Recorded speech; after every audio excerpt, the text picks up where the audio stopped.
दोस्तों, stories bye Vishwakarma में आज एक अलग कहानी आपके लिए लेकर आया हूँ जो ना स्त्री के ऊपर है न पुरुष के ऊपर, बल्कि समाज से अलग रखे जाने वाले एक ऐसे वर्ग के ऊपर है जिन्हें किन्नरों का दर्जा प्राप्त है और जिसे समाज एक हेय की दृष्टि से देखता है। तो इन्हीं किन्नरों के जीवन के कुछ अनछुए पहलुओं को मैंने शब्दों से छूने की कोशिश की है। बहुत ही भावनात्मक कहानी है और साथ ही प्रेरणादायक भी। उम्मीद करता हूँ कि ये कहानी आपको बहुत पसंद आएगी। तो आइए सुनाता हूँ ये खास कहानी जिसका शीर्षक है कमलाबाई एक किन्नर। कहानीकार हैं मुकेश विश्वकर्मा। अरे राम राम डॉक्टर साहब, कैसे हो? चल रही है सेवा, खूब पुण्य का काम कर रहे हैं आप। यह थी वो भारी सी आवाज जिनसे इनकी समाज में एक अलग पहचान होती है और लोग इन्हें किन्नर के नाम से जानते हैं। मैं अपनी डेली रूटीन के नियमानुसार उस मैदान में अपने तमाम स्ट्रीट डॉग्स को रोज की तरह खाना खिलाने में मगन था कि तभी अचानक इस भारी आवाज ने मेरा ध्यान उनकी ओर खींचा और अपने चेहरे पर चिरपरिचित मुस्कुराहट बिखेरते हुए फौरन बोला, अरे राम राम कमलाबाई, कैसी हैं आप? आज इस एरिया में कैसे आना हुआ? अरे वो सामने वाले क्वार्टर में आए थे। कसम से डॉक्टर साहब, हम जब कभी भी इस एरिया में आते हैं और आपको इन भूखे जानवरों को खाना खिलाते, मलहम पट्टी करते देखते हैं तो बहुत खुशी होती है। बहुत अच्छा काम करते हैं आप। मालिक आपको खूब बरकत दे, खूब मेहरबानी बरसाए। मैंने कहा, अरे रुकिए रुकिए, सुबह सुबह खाली दुआएं मत दीजिए। और कहते हुए मैंने अपने लोवर की जेब टटोली तो कुछ पैसे पड़े थे और मैंने कमलाबाई को 21 रुपए देते हुए कहा कि हाँ, अब आप अपनी दुआएं दे सकती हैं। और उन्होंने मुस्कुराते हुए मेरे ऊपर से नज़र उतारते हुए खुशी से पैसे रख लिए। एक छोटे से ऑटो रिक्शे में कमलाबाई अपने टोली के 5-6 साथियों के साथ आया करती थी और मेरी उनसे 4-5 महीने में एक आध बार जरूर राम राम हो जाया करती थी। पहले उनकी टोली मुझे दूर से ही देखा करती थी, लेकिन अब कुछ महीनों में उनसे इतनी व्यावहारिकता बढ़ चुकी थी कि कभी कभी उनसे 2-5 मिनट बातें भी हो जाया करती थी। कमलाबाई अपने पूरे साजो सामान और मंडली के आवश्यक सदस्यों के साथ, जिनमें एक खास ढोलक वादक भी हुआ करता था, आया करती थी। मेरा उनसे कभी कभी कुछ देर बातचीत करते देखना भले ही वहाँ के लोगों को कुछ अजीब सा लगे, लेकिन मुझे कभी स्वयं को कुछ अजीब या असामान्य नहीं लगा। आखिरकार थी तो वे भी एक इंसान ही। एक कमी को छोड़कर बाकी तो वे भी हमारी तरह खाती पीती सोती हंसती बोलती थीं। उनके कपड़े, उनका सजना संवरना सभी कुछ तो सामान्य ही हुआ करता था। बस जब कभी भी उनसे मिलना होता तो अक्सर मेरे अंदर का राइटर मन सोचा करता कि इनकी जिंदगी भी कैसी जिंदगी है। ऊपर से तो इतनी चमक धमक भरी, हंसी मजाक करती, लज्जा होते हुए भी शायद बेशर्मी का अति परिचय देना या फिर बेशर्मी की शिक्षा दी जाती हो जैसे। इनका रहन सहन, इनके तौर तरीके, इनकी जाने ऐसी कितनी रोचक बातें जानने को दिल करता कभी कभी। इनके भी जीवन के उस पहलू को देखा समझा जाए जो समाज के सामने दिखाई नहीं देता। कभी जानना तो चाहिए इनकी जिंदगी की किताब के उन पन्नों को जिन्हें ये लोग मन या बेमन से दबा कर रखे हैं। जब भी कभी उनसे 2-5 मिनट मिलना होता तो फिर घंटों मेरे अंदर इस तरह के तमाम सवालात उमड़ते रहते कि कभी मौका मिला तो उनकी निजी जिंदगी के कुछ अनछुए पहलुओं को जानने की कोशिश जरूर करूंगा। बहुत दिनों से मन में दबी इच्छा को उजागर करने का आज का ही दिन मुझे उचित लगा और जैसे ही उन्होंने मुझसे चलने की इजाज़त मांगी तो मैंने कह डाला, कमलाबाई, आपसे कुछ कहना था मुझे। उन्होंने थोड़े आश्चर्य के साथ पूछा, बोलिए डॉक्टर साहब, क्या बात है? मैंने अपने अंदर दबी इच्छा को उनके सामने रख दिया। मेरी बात सुनकर वे थोड़ा हंसती हुई सी बोली, अरे डॉक्टर साहब, कहाँ लगे हैं आप भी? हमारी जिंदगी में ऐसा क्या है? एक खुली किताब की तरह है। हम लोगों की जिंदगी तो नाचने गाने और बेशर्मी से भरी होती है। हमारी बेरंग जिंदगी है और आप हमारे ऊपर कहानी लिखना चाहते हैं। शायद आप जिस तरह के मसाले की उम्मीद से अपनी कहानी लिखना चाहते हैं, ऐसा कुछ तो मिलने से रहा यहाँ। ज़रा आप ही सोचिए, एक किन्नर की जिंदगी में क्या खास, क्या रंग हो सकते हैं भला। आपका वक्त ही बर्बाद होगा। मैंने कहा, कमलाबाई, अगर आप वक्त देंगी तो अतीत की यादों से कुछ ऐसे दबे रंग बाहर उभर आएंगे जिन्हें समाज ने आज तक नहीं देखा होगा। रिश्तों और यादों की धूमिल पड़ी तस्वीरों को साफ करने पर यादों के कई रंग उभर आएंगे। लोग आपकी इस वर्तमान दिखावटी जिंदगी में दबी पड़ी भावनाओं को जब बाहर देखेंगे तो सोचने पर विवश हो जाएंगे कि आखिर आप लोग भी एक इंसान हो, आपके भी कुछ अरमान हैं, आपके भी दिल में कुछ इच्छाएं होती हैं, दर्द होता है, खुशी होती है और भी जाने क्या क्या, जो मैं भी नहीं जानता। मेरी बातों को कमलाबाई बड़ी गंभीरता से सुने जा रही थी। मेरी बात खत्म होते ही उनका ध्यान टूटा और वे बोली, अरे वाह डॉक्टर साहब, आपने तो अपनेपन से हमारा दिल ही जीत लिया। आप जैसे भला इंसान को अब मना तो नहीं कर सकती। उन्होंने अपना पता बताते हुए कहा, तो डॉक्टर साहब, बुधवार ही हमारा इलाका है, आप परसों यानी बुधवार को ही आ जाइए, फिर होती है आपसे मुलाकात हमारी अनदेखी अनसुनी जिंदगी के साथ, ठीक है। मैंने कहा, ठीक, राम राम। उन्होंने भी जोश में कहा, राम राम डॉक्टर साहब। मैंने मैदान पर ही खड़े खड़े खुशी के भाव लिए अपनी नज़रों से उनके ऑटो रिक्शा को दूर तक छोड़ा जहां तक वो मुझे दिखता गया। आज बुधवार था। कल रात से ही कमलाबाई से मुलाकात, वो भी उनके एरिया में जाकर मिलने की उत्सुकता ने मुझे ढंग से सोने नहीं दिया। हर पल बदलती करवटों और मन में उमड़ते नए नए प्रश्नों में ही रात जैसे तैसे गुजर गई। फिर सुबह मन में एक नई उमंग लिए उठा। अपनी वही दिनचर्या और दोपहर तक अपने कुछ एक दो ज़रूरी कामकाज निपटाकर लगभग 3 बजे निकल पड़ा कमलाबाई से मिलने। बुधवारा शहर का पुराना व्यस्ततम एरिया में से एक था। घर से चलते वक्त उनसे मिलने की जो उमंग थी, वह बुधवारा जैसे इलाके में पहुंचते ही कुछ क्षीण सी हो चुकी थी। शहर के नए इलाकों की तुलना में मकान, दुकानें और ज़्यादातर रहवासी भी मुझे पुराने ही दिख रहे थे। मैं उसी शहर का होकर भी अपने आप को उस इलाके के बीच अजनबी सा महसूस कर रहा था। बल्कि यूं कहूं कि वहाँ के लोगों की नज़रों में भी मुझे अजनबियों वाली बात ज़्यादा नज़र आ रही थी। हालांकि मैं उस एरिया में गया भी था पहली ही बार, तो लोगों का उस तरह से देखा जाना गलत नहीं ठहराया जा सकता था। काफ़ी लोगों की नज़रें जैसे मुझे बुरी तरह फॉलो सा कर रही थी, जैसे कि मैं कहाँ जाना चाहता हूँ, किसको ढूंढ रहा हूँ। मैंने अपने हिसाब से एक साफ सुथरी सी दुकान पर बैठे दुकानदार से पूछ ही लिया, भाई साहब, ये कमलाबाई कहाँ रहती हैं, मतलब उनका घर। जवाब देने से पहले उन्होंने अपनी नज़रों से जैसे मेरे चरित्र का परीक्षण कर डाला और शायद मेरे हाथ में लैपटॉप बैग होने से मुझे एक सभ्य और शिक्षित व्यक्ति मान लिया। पहले उन्होंने अपने मुंह से पान की पीक बाहर थूकी और फिर वे बोले, अच्छा तो आप कम्मोबाई से मिलने आए हैं। मैंने चुपचाप हामी में सर हिलाया। अब ऐसा करिए, इस गली में सीधा जाएं और फिर पहला राइट ले लें। एक छोटा सा तिराहा पड़ेगा, सामने वाला 2 मंजिला मकान उन्हीं का है। जी बहुत बहुत शुक्रिया। उन्होंने भी खुशी से मुझे सांकेतिक उत्तर दिया और मैं चल पड़ा कमलाबाई के घर की तरफ। थोड़ी ही देर में पहुंच गया उस गली में और फिर सामने दिखा वही तिराहा।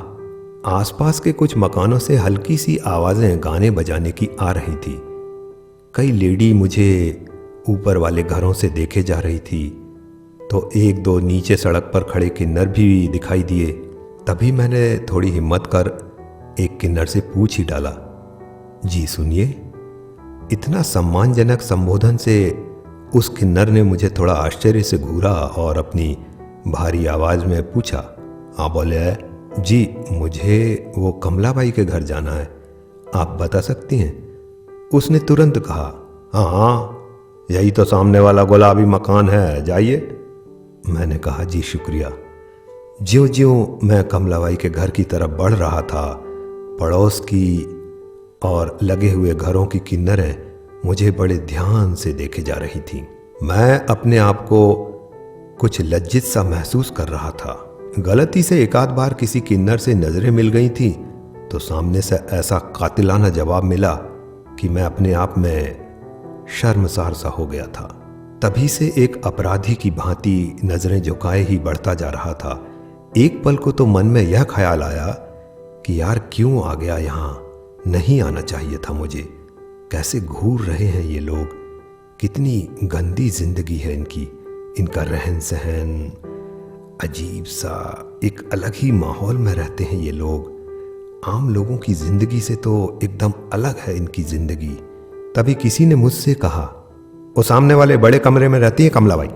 मैंने बोलने पर ध्यान न देकर सामने वाले कमरे पर ही नजर डाली तो नजरें सीधी कमलाबाई से ही जा मिली, जैसे वे मेरे ही इंतजार में थी। मुझे भी उन्हें देखते ही जैसे जान में जान आ गई। जैसे उनसे मिलते ही मैंने मौन रूप से रास्ते भर के तमाम ताड़ते लोगों की नजरों का जवाब सा दे दिया था। कमलाबाई ने बड़ी गर्मजोशी से मेरा स्वागत किया। अरे आइए आइए डॉक्टर साहब, हमारे गरीब खाने बहुत स्वागत है आपका, आइए आइए। मैंने उन्हें पूरी प्रसन्नता के साथ नमस्कार किया। मेरे सोफे पर बैठते ही उन्होंने स्वयं बोला, थोड़ी पुरानी बस्ती है यह इलाका डॉक्टर साहब। अब आप तो रहते हैं वीआईपी एरिया में, तो यहाँ का रहन सहन, गंदगी, पुरानी दुकानें देखकर थोड़ा अजीब तो लगा ही होगा, है ना? मैंने कहा, हाँ वो थोड़ा तो लगा, क्योंकि मेरा कभी इस तरह के एरिया में आना तो हुआ ही नहीं था इसलिए। लेकिन मुझे यही सब तो देखना था कि आप लोग का रहन सहन, आप लोगों की ज़िंदगी की असल तस्वीर, और फिर मुझे तो आपसे ही मिलना था। आपने मिलने के लिए अपने यहाँ आने की परमिशन मुझे दी, इसके लिए मैं आपका शुक्रगुजार हूँ। उन्होंने तुरंत कहा, अरे अरे डॉक्टर साहब, आप जैसे भले इंसान को मैं मना कैसे करती भला। शुरुआती हल्की फुल्की बातचीत के दौरान ही चाय नाश्ता का दौर खत्म हुआ। स्वागत सत्कार में कमलाबाई ने कोई कसर न छोड़ी थी। फिर उन्होंने कहा, तो डॉक्टर साहब आपने देख ली हमारी दुनिया, जैसी है यही है, बाहर से तो ऐसी दिखती है। अब आप हमारी जिंदगी के अंदर क्या झांकना चाहते हैं तो पूछिए। मैंने अपनी डायरी पेन निकालते हुए कहा, जी बिल्कुल।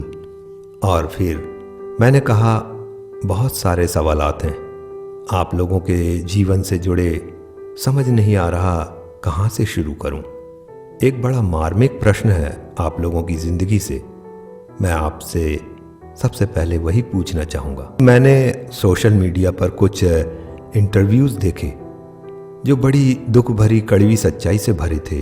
मेरा दिल भर आया उन्हें देखकर। उन इंटरव्यू में मैंने देखा एक 6 साल की बच्ची और एक 11 साल का बच्चा आपकी टोली में थे। उनके माँ बाप पैदा होने के 4 महीने बाद ही उन्हें आप लोगों के पास यह कहकर छोड़ गए थे कि इनको आप संभालो, ये आपके बिरादरी के हैं। एक थर्ड जेंडर के होते ही खून के रिश्ते, माँ बाप अपने से आपको एक पल में अलग कर देते हैं, और आप लोग आज उन जैसे हर बच्चों को उनके जन्म देने वाले माँ बाप से बढ़कर पाल रहे हैं। तो मुझे यह सब देखकर तो ऐसा लगा, कभी माँ न बन पाने वाली कमी के बावजूद भी असल में तो ममता आप लोगों के हृदय में ही भरी है। एक ऐसा ही वाकया मैंने देखा छत्तीसगढ़ की एक किन्नर अमृता सोनी, जो कि एजुकेटेड हैं, तमाम मुश्किलों का सामना करके ग्रेजुएट, पोस्ट ग्रेजुएट, फिर MBA किया, जो कि आज गवर्नमेंट ऑफिसर हैं। उन्होंने अपने जीवन की संघर्षमय कहानी में बताया कि कितने बुरे से बुरे हालातों को पार करके जिस दिन उन्होंने MBA की डिग्री हासिल की, उसी दिन उनको उनके HIV पॉजिटिव होने की रिपोर्ट भी मिली। फिर भी जिंदगी से उन्होंने हार नहीं मानी। खुद HIV पॉजिटिव होते हुए भी एक HIV पॉजिटिव बच्ची का इलाज कराया। न सिर्फ उस बच्ची का, बल्कि आज वो पूरे देश की पहली HIV पॉजिटिव बच्चों की मां बनकर सेवा कर रही हैं। ऐसी बहुत सी मिसालें हैं और पुरुष प्रधान समाज के उन ठेकेदारों के मुंह पर करारा तमाचा है जो आप लोगों को समाज की मुख्य धारा से अलग और किसी भी गिनती में नहीं रखता। तो कमलाबाई, मैं आपसे भी सबसे पहले यही जानना चाहता हूं कि आपको कभी अपने परिवार की याद नहीं आती थी? आपके भाई बहन और माँ बाप, रिश्तेदारों की याद वगैरह होते हुए भी नहीं है आपके रिश्तेदार? ये दर्द कैसा लगता है? कमलाबाई ने एक लंबी सांस छोड़ते हुए बोली। डॉक्टर साहब, एक बात बताइए, हम किन्नर या हिजड़े बने तो क्या इसमें हमारी मर्जी थी? अरे हम आप सभी की तरह लड़का या लड़की का ही जन्म लेना चाहते थे, जिसमें हमारा कोई दोष नहीं है। फिर भी हमें जन्म लेते ही दोषी ठहरा दिया जाता है कि हम किन्नर हैं।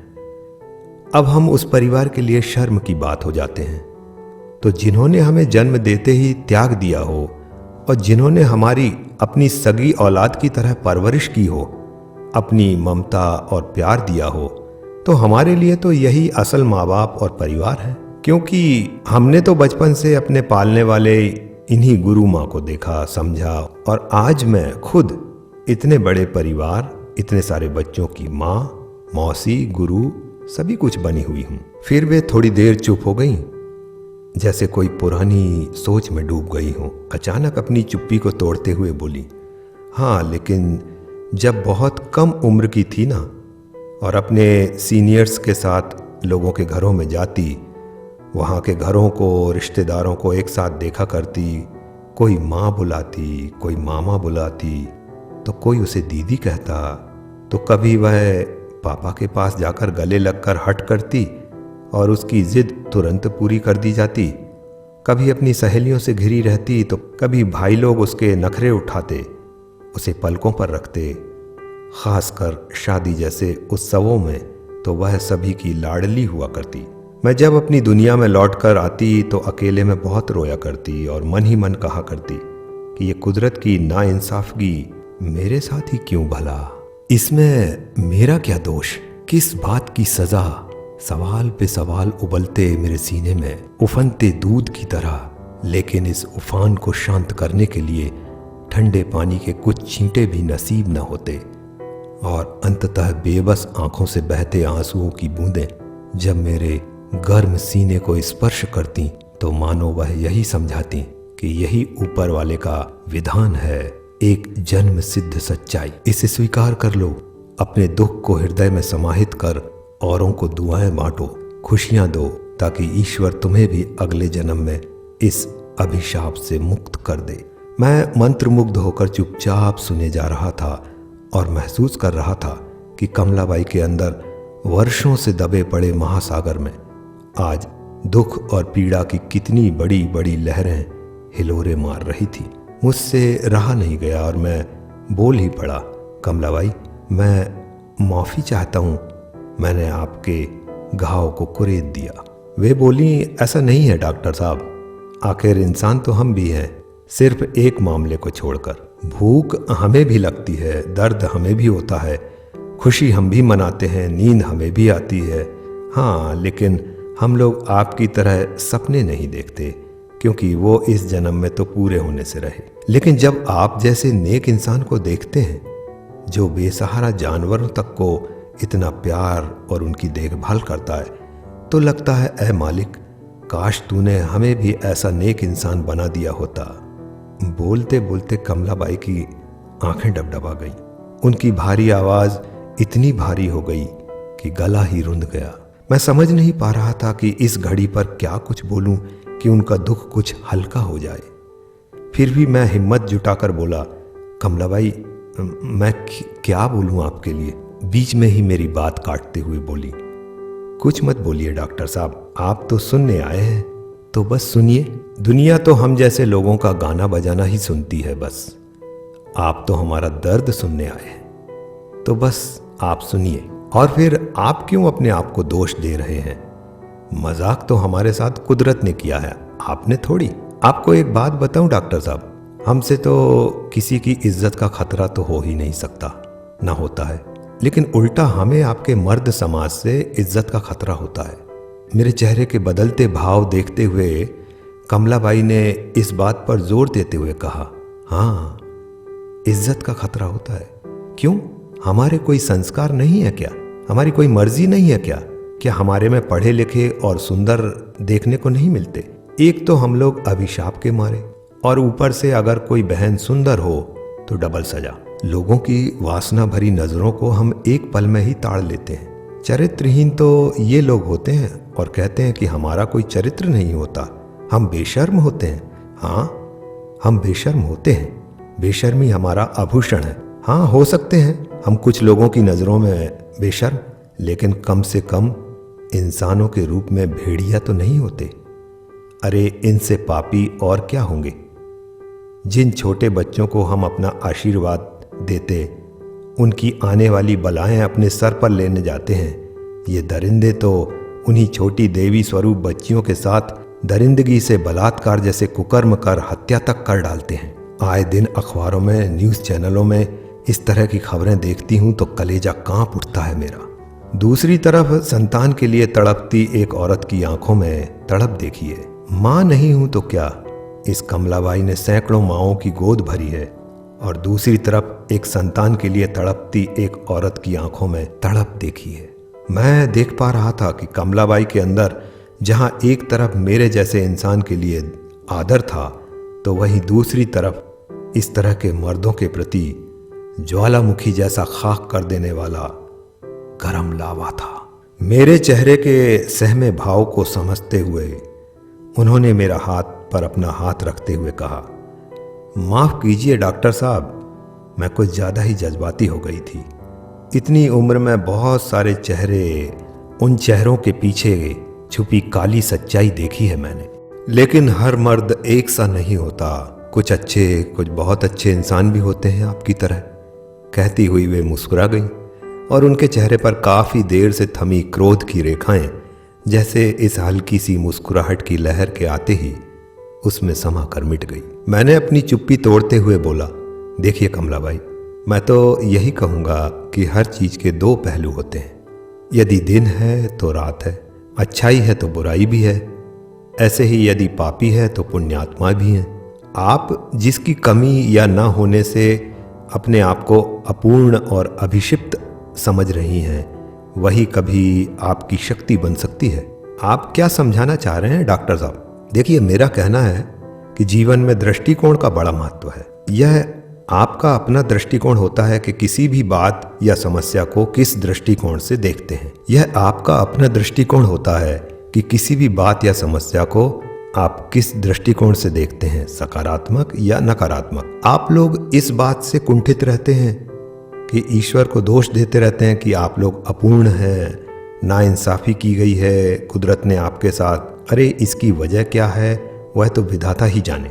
लेकिन अब इसको भी कैसे सकारात्मक देख सकते हैं, मैं समझाता हूँ आपको। देखिए, आप और सभी लोगों की तरह देख सकते हैं, बोल सकते हैं, खाना पीना, सोचना, हंसना, रोना, सभी कुछ तो कर सकते हैं, है ना, बजाय सिर्फ एक सेक्स के। तो जितने भी बड़े सिद्ध महात्मा संत हुए हैं, वो कैसे महान और सिद्ध हुए, कैसे परमात्मा के मार्ग पे चल के मोक्ष को पा सके, कैसे शक्तियां सिद्धियां पाकर जन कल्याण कर अमर हो गए, इसी एक कामिंद्री सेक्स या भोग विलास पर संयम पाकर ही। कितनी कठिन साधना है इस पर विजय पाना।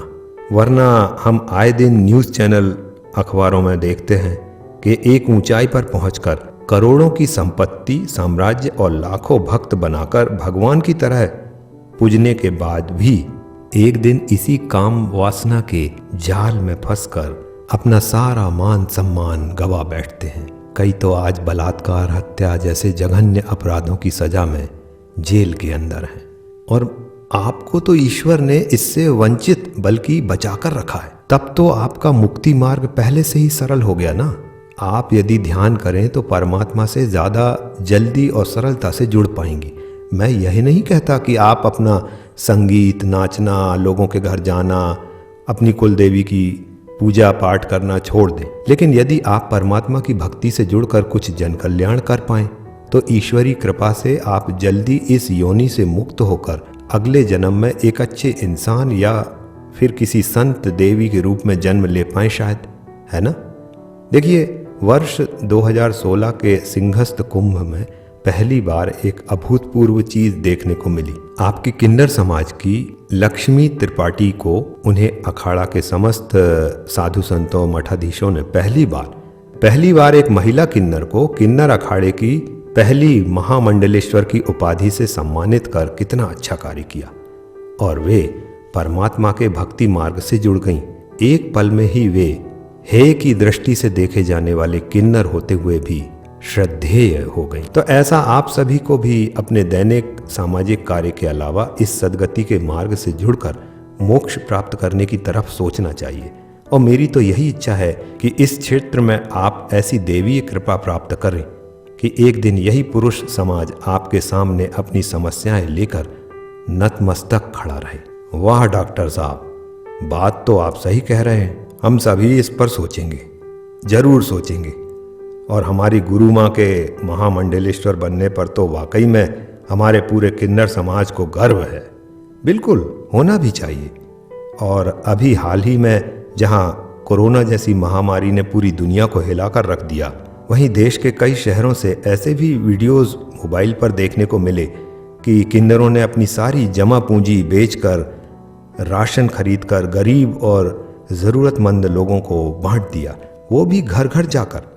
आप लोगों ने इंसानियत की ऐसी मिसाल पेश की कि जिसे देखकर हर कोई नतमस्तक सा होकर रह गया।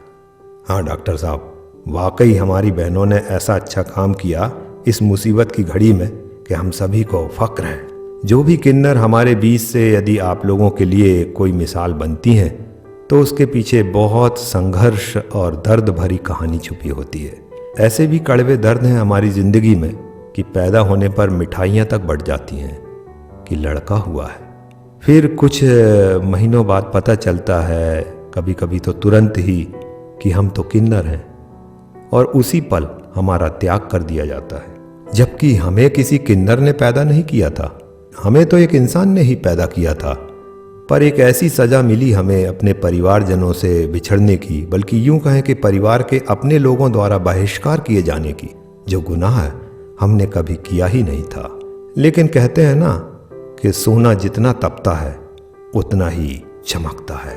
ऐसे ही हालात की आग में तपकर एक खरा सोना चमक कर निकला मुंबई की एक किन्नर बहन गौरी सावंत के रूप में। कभी ट्रेनों में ट्रैफिक सिग्नल पर ताली बजाकर पैसा मांगने वाली गौरी सावंत आज एक ऐसी शख्सियत बन चुकी है जिसे बड़ी बड़ी मल्टीनेशनल कंपनियों के सेमिनार्स में स्पीच के लिए बुलाया जाता है। जो कभी बेमन से लोगों के लिए ताली बजाती थी, आज सैकड़ों लोग खड़े होकर सम्मान में उसके लिए तालियां बजाते हैं। जो खुद कभी मां ना बन सकती थी, उसने एक सेक्स वर्कर की मौत के बाद उसकी बच्ची को गोद लेकर उसकी मां बनकर उसे पाला पोसा पढ़ाया लिखाया।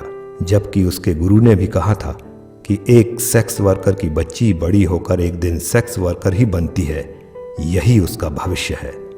लेकिन गौरी सावंत ने अपने बुलंद इरादों से इस सोच को बदल कर रख दिया और खोला आजी का घर, जिसमें आज ऐसी सैकड़ों बच्चियों को वो पाल रही है।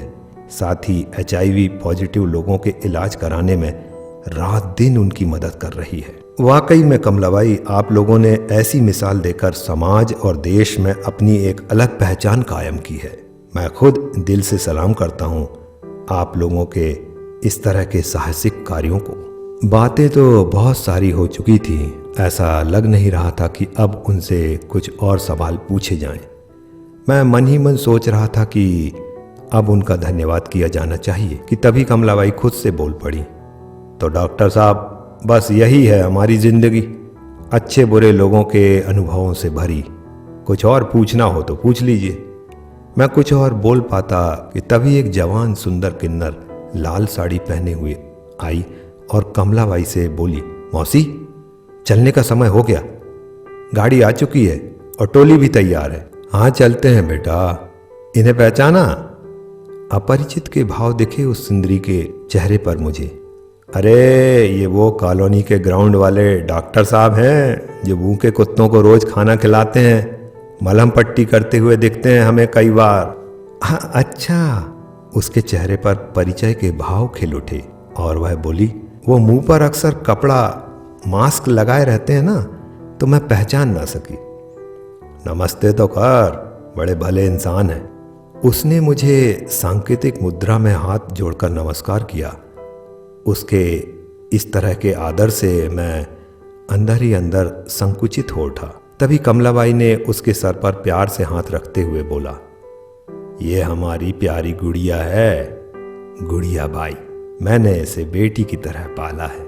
मैंने मौन मुस्कान से उनकी बात का समर्थन किया और यह भी देखा कि उसकी आंखों में जैसे इस तरह के शिकायत के भाव थे कि उसे मेरे सामने बेटी की तरह क्यों कहा भला, वह तो उनकी बेटी ही है।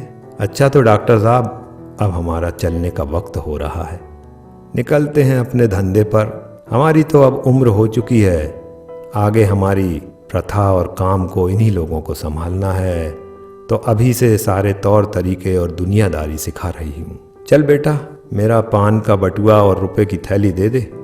और रम्मू को बोल दिया ढोलक के लिए। तभी रम्मू ने आकर खूंटी पर टंगी ढोलक उठा ली और मुझे देखते ही बोला, अरे डॉक्टर साहब नमस्कार, यहाँ कैसे? मैंने मुस्कुराते हुए नमस्कार किया। कुछ बोलता उसके पहले ही कमलाबाई बोली, अरे डॉक्टर साहब एक कहानी राइटर भी हैं, हमारे ऊपर एक कहानी लिख रहे हैं, तो हमारी जिंदगी के कुछ पहलुओं को जानने के लिए आए थे। अच्छा डॉक्टर साहब, अब हमें इजाज़त दीजिए, जाना होगा, पैसा भी कमाना ज़रूरी है, वरना चूल्हा कैसे जलेगा। हमारे यहाँ कोई इस तरह मिलने बैठने तो आता नहीं, वो भी खासकर आप जैसे नेक इंसान तो और भी नहीं, लेकिन आप आए, बहुत अच्छा लगा। मैं आभारी हूँ आपकी कि आपने मुझे अपनी कहानी के योग्य समझा। मैंने आतुर होकर कमलाबाई के जुड़े हाथों को पकड़कर कहा, प्लीज़ आप ऐसा कहकर मुझे शर्मिंदा ना करें, बल्कि आभार तो मुझे व्यक्त करना चाहिए जो आपने मुझे समय दिया, अपने अनुभव मेरे साथ शेयर करें। प्लीज़ मेरी तरफ से एक छोटी सी भेंट स्वीकार कीजिए, मना मत कीजिए। और कहते हुए मैंने उन्हें एक मिठाई का डब्बा, एक साड़ी और कुछ रुपए दिए। कमलाबाई की आंखें डबडबा गईं। उनकी पूरी टोली के किन्नर साथी भी इस दृश्य को देखकर अपनी आंखों को नम होने से रोक न पाए। मेरे दिए रुपयों में एक सिक्का था, जिसे कमलाबाई ने हाथ में लेकर अपने मुंह के पास लाकर कुछ मंत्र सा फूका, फिर अपने ऊपर से घुमाते हुए मुझे इस दुआ के साथ दिया कि डॉक्टर साहब, आप और आपका परिवार, आपके बाल बच्चे हमेशा खुश रहें, हमेशा आपकी जोड़ी सलामत रहे, खूब नाम कमाएं, आप खूब तरक्की करें, आपके नसीब की बलाएं भी मालिक हमारी झोली में डाल दे। ऐसी अद्भुत भाव विभोर कर देने वाली दुआ प्रार्थना को सुनकर मैं कमलाबाई के प्रति अपने प्रेमाश्रुओं को रोक न पाया और भीतर तक तर हो गया। दोनों एक दूसरे को अब बिना कुछ बोले हृदय में अपार श्रद्धा और प्रेम भाव लिए बस हाथ जोड़कर नमस्कार करे और मैंने नम आंखों से विदा ले ली। अगले दिन अपनी दिनचर्या के अनुरूप मैं उसी मैदान में अपने चिर परिचित स्ट्रीट डॉग्स को खाना खिला रहा था। गर्मी के दिन थे। सुबह के 10 बजे ही दोपहर जैसा एहसास होने लगा था। पीपल के सूखे उड़ते पत्ते और एक दो खाली पॉलीथिन को हवा में जमीन पर उड़ते लुढ़कते बस यूं ही निर्विकार देखते देखते यही सोचने लगा कि कमलाबाई ने तो अपने मन से सही दुआ दी, खूब नाम पैसा कमाऊं, परिवार सलामत रहे। लेकिन उन्हें क्या पता था कि परिवार को तो बिखरे 1 साल हो गया। हमारा रिश्ता तो कई सालों से बेनामी था और बेटियों से मिले बात करे जैसे महीनों नहीं कई जन्म बीत गए हों। काश ये मुझे मिली दुआएं किसी और की जिंदगी में खुशियां ला सकें तो ला दें। खाली मैदान में तेज गर्मी के बीच आसमान की तरफ देख मैं विचार मग्न था कि तभी अचानक गर्मी से सूखी मेरे हाथ की उंगलियों पर एक ठंडी जीभ का स्पर्श हुआ। मैंने देखा तो गौरी बड़े प्यार से अपनी पूंछ हिलाते हुए मेरे हाथ को चाट रही थी, अपनी नम आंखों में एक बेटी के भाव लिए, जैसे अपनी मूक भाषा से बस यही कहे जा रही थी कि आप मुझे अपनी प्यारी बेटी मानकर प्यार करते हो ना, और रोज ईश्वर से यही प्रार्थना करते हो कि अगले जन्म में मैं आपकी बेटी ही बनकर जन्म लूं। तो अपने आप को अकेला क्यों समझते हो? मैं अभी भी आपकी बेटी ही हूं। ऐसा कहकर वह मेरे पैरों से लिपट गई। मैं नीचे झुका, उसकी आंखों को पढ़ते हुए बोला, हाँ गौरी, तू ही मेरी प्यारी बेटी है, तू ही। हाँ कहते हुए मैंने गौरी को गले से लगा लिया। पहली बार एक इंसान और जानवर के बीच भाषा से ऊपर आंखों के भाव काम कर रहे थे और दो प्राणी मूक संवाद कर रहे थे।